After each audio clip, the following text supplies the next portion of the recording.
برائیاں ہی سیکھتا ہے، اچھائیوں کی طرف یہ عام طور پہ نہیں جاتا ہے۔ ہاں استثناءات ہر جگہ ہو سکتے ہیں، کوئی خدا کا لطف کہیں پہ بھی آ سکتا ہے، شامل حال ہو سکتا ہے، کسی ماں باپ کی دعا کہیں پہ بھی بچے کو لگ سکتی ہے، وہ ایک الگ چیزیں ہیں، لیکن جو نارمل روٹین ہے میں اس کے حساب سے آپ کی خدمت میں بات عرض کر رہا ہوں۔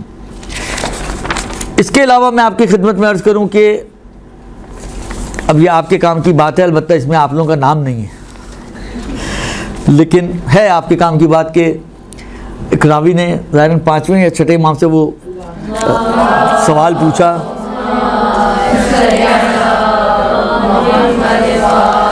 کہ جب امام ظہور فرمائیں گے تو کیا امام کے ساتھیوں میں عورتیں بھی شامل ہوں گی؟ تو امام نے 13 عورتوں کا تذکرہ کیا، کہا کیا کریں گی امام کے لشکر میں اگر یہ ہوں گی تو کریں گی کیا؟ تو ان کا وہی کام جو رسول خدا کی زندگی میں خواتین لشکروں میں کیا کرتی تھیں، مرہم پٹی کا اور یہ ساری چیزوں کا۔ پھر انہوں نے نام پوچھے، اس میں کچھ نام انہوں نے بتایا، نام میرے ذہن سے اس وقت نکل گئے، کچھ نام شاید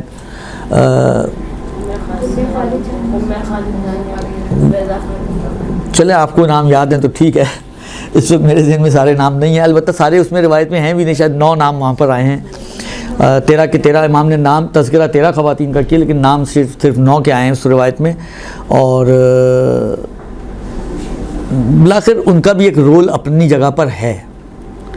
اور اس قسم کی روایتیں شاید منحصر تعداد کو نہیں بیان کریں کہ بس یہ 13 کے علاوہ کوئی اور آ نہیں سکتی، یہ ہاں خاص خصوصیت کی وجہ سے ان کو تذکرہ کیا گیا ہے، بے عنوان مثال ان کو تذکرہ کیا گیا، شاید ممکن ہے اس اعتبار سے ہوں یہ 13 افراد کا تذکرہ اور 13 خواتین کا تذکرہ، ورنہ مجھے یاد پڑتا ہے بعض روایتوں میں 50 کی تعداد بھی موجود ہے جو امام کے ظہور کے بعد امام کی ساتھیوں میں شامل ہوں گی۔ تو اس طرح کی باتیں اب ممکن ہے 313 میں بھی کوئی خواتین اگر ہو جائیں تو اس میں کوئی طے تو نہیں کیا کہ یہ 313 مرد ہی ہوں گے۔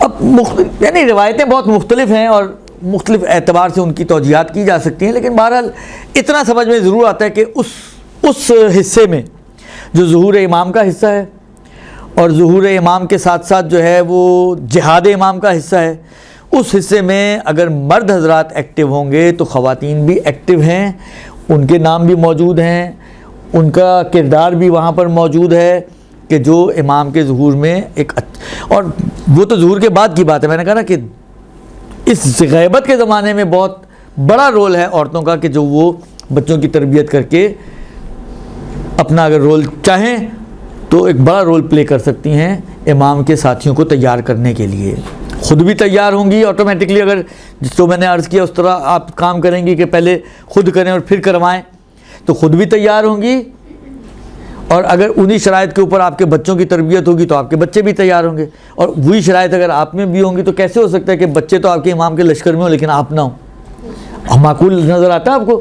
مثلا جو چیز مثلا یہ 25 چیزیں ہیں، جو 25 چیزیں آپ نے بچوں کو سکھائی ہیں، سمجھائی ہیں، اور بچوں کی ان 25 پوائنٹس پر تربیت کی ہے اور بچوں میں وہ 25 خصوصیات پائی جاتی ہیں، تو جس طرح بتایا گیا ہے اس کے مطابق اگر آپ نے عمل کیا ہوگا تو اس کا مطلب ہے یہ 25 خصوصیات آپ میں بھی ہوں گی۔ تو بچے تو ان 25 خصوصیات کی وجہ سے امام کے لشکر میں جائیں اور آپ نہ جائیں، یہ ہو سکتا ہے؟ مگر قطعاً آپ بھی پھر جائیں گی، کیونکہ یہ کرائٹیریا یہ ہے نا، جس میں کرائٹیریا ہوگا وہ جائے گا، جس میں نہیں ہوگا وہ محروم رہ جائے گا۔ لہذا کوشش کریں کہ اس کرائٹیریا کو اپنے اندر بھی پیدا کریں، اپنے بچوں میں بھی پیدا کریں، تاکہ آپ اور آپ کے بچے دونوں مل کر ایک ساتھ، اور شوہروں کو بھی نہ چھوڑیں، ان کے اوپر بھی کام کریں، کوشش کریں کہ وہ بھی انسان کے بچے بنیں اور سدھرے ہوئے ہو جائیں اور یہ شرائط ان میں بھی پائی جائیں، تو پورا گھر جائے گا امام کی خدمت میں اور امام کی ساتھ دے گا، امام کے ساتھ جہاد کرے گا۔ اور اچھا ایک آخری بات، بس 2-4 منٹ ہیں میں عرض کر دوں آپ کو۔ اچھا آپ نے دیکھا ہوگا، یہ مجھے لگتا ہے کہ تھوڑی سی غلطی ہو رہی ہے ہم لوگوں سے، اس لیے اس کا تذکر میں جلدی 2 منٹ میں دے دوں۔ وہ یہ ہے کہ آپ دنیا کے حالات کو دیکھتے ہیں، آپ بعض روایتوں کو دیکھتے ہیں، ہم لوگ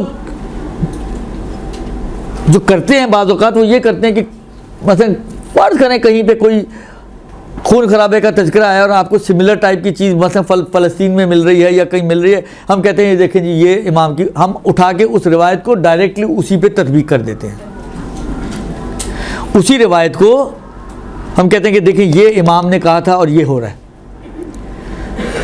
اچھا یہ کئی دفعہ یہ چیز دیکھی گئی ہے کہ کچھ عرصے بعد پھر ایک چیز وہی اسی جیسی نکل آتی ہے. تو اگر پہلے ہو چکا ہے تو یہ اب کیا ہے, اور اگر اب ہو رہا ہے تو پھر پہلے کیا تھا. تو یہ ایک مشکل ہے ہماری کہ ہم فوری طور پر ان روایتوں کو جو آخر زمان اور امام کے ظہور سے مربوط آگے پیچھے روایتیں آئی ہیں, ہم ان کو فوری طور پر کسی نہ کسی خارجی واقعے کے اوپر بٹھا دیتے ہیں. تو یہ کام نہ کریں. اگر کرنی ہے تو آپ میکسیمم یہ کہہ سکتے ہیں کہ ممکن ہے شاید یہ اسی روایت کا اس بات کی طرف اشارہ ہو.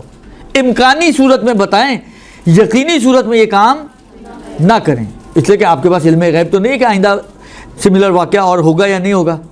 دسیوں دفعہ یہ باتیں ہوئی ہیں کہ ایک واقعہ ہوا, وہ نہر کم میں پانی آ گیا, لوگوں نے کہا یہ امام نے کہا تھا وہ پانی آئے گا, پھر خشک ہو گئی.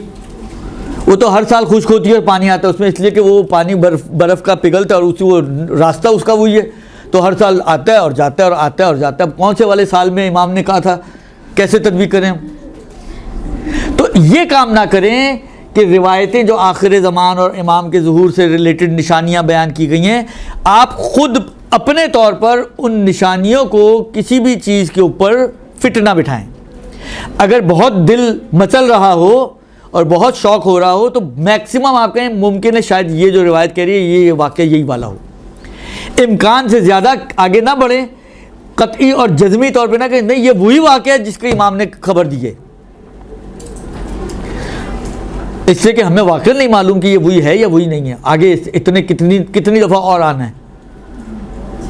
جس خدا نے قیامت کے بارے میں کہا ہے کہ قریب ہے, اور پیغمبر کو گزرے ہوئے 1400 سال ہونے والے ہیں یا ہو چکے ہیں, ہو ہی چکے ہیں اب تو 1400 سال سے بھی وہ قریب نہیں آیا. تو ظہور امام قریب ہے, وہ کتنا قریب ہے تو اللہ ہی جانتے نا. اللہ کا قریب تو اللہ کا قریب ہے, اور میرا اور آپ کا قریب میرا آپ کا قریب ہے. تو اس لیے اس کے قریب کو آپ کہیں پہ بھی تطبیق نہ کریں. ایک دوسرا جو ایک دروازہ بہت زیادہ کھل گیا ہے, ہر دوسرا آدمی کہتے ہیں جی میری امام سے ملاقات ہوتی ہے, امام مجھے احکام بیان کرتے ہیں اور مجھے جو ہے وہ گائیڈ کرتے ہیں. یہ جہالتیں ہیں ساری. روایتوں نے صاف منع کیا ہے کہ جو دعوے کرتے ہیں ملاقاتوں کے ان کی تکذیب کرو. یہ دروازہ اگر اسی طرح ہی کھولنا تھا خدا نے تو غیبت کا فلسفہ کیا ہے, غائب کیوں رکھا ہوا ہے؟ ہر ایرا غیرہ نتو غیرہ, جس کا جو نماز پڑھتا ہے وہ بھی, جو نماز نہیں پڑھتا وہ بھی, جو روزے رکھتا ہے وہ بھی, جو روزے نہیں رکھتا وہ بھی, جو فاسق و فاجر ہے وہ بھی, جو مومن و ہر کسی کو امام مل رہے ہیں. کوئی مذاق بنا ہوا ہے ہر کسی کو. اچھا ماشاءاللہ ان کو بھی احکام پہنچانے کے لیے ایسے ہی لوگ ملتے ہیں جن کا دین کا ہی نہیں پتہ. امام کو بھی کوئی ڈھنگ کا آدمی نہیں ملتا کہ کسی ڈھنگ کے آدمی کے ذریعے احکام پہنچا دیں. بس سوچنے کی باتیں ہیں کہ کہنے والا کون ہے اور کیا کہہ رہا ہے اور کیسے کہہ رہا ہے. ہم لوگ ماشاءاللہ ایسے ایمان لاتے ہیں کہ حد ہو گئی, اتنی بھی سادگی کی. ساری سادگیاں ہماری دین کے مسئلے میں آتی ہیں, ویسے تو بڑے چلاک ہیں ہم لوگ. تو یہ کام بھی نہ کریں اور ایسے لوگوں پر اتنا اعتماد نہ کریں کہ آپ اندھا اعتماد کر کے آپ ان سے اپنے لیے امام سے وظائف معین کروانا شروع کر دیں. یہ کام نہ کریں. شدت سے اس کی مخالفت اور مذمت کی گئی ہے, اور کذاب سے تعبیر کیا گیا ایسے لوگوں کو جو سفارت کا دعویٰ کرتے ہیں اور ملاقاتوں کے دعوے کرتے ہیں. لہذا اس کام کو بھی انجام نہ دیا جائے. اب 2 منٹ بچے ہیں وہ آپ کے, صلی اللہ علیہ وآلہ وسلم. آخر میں ہم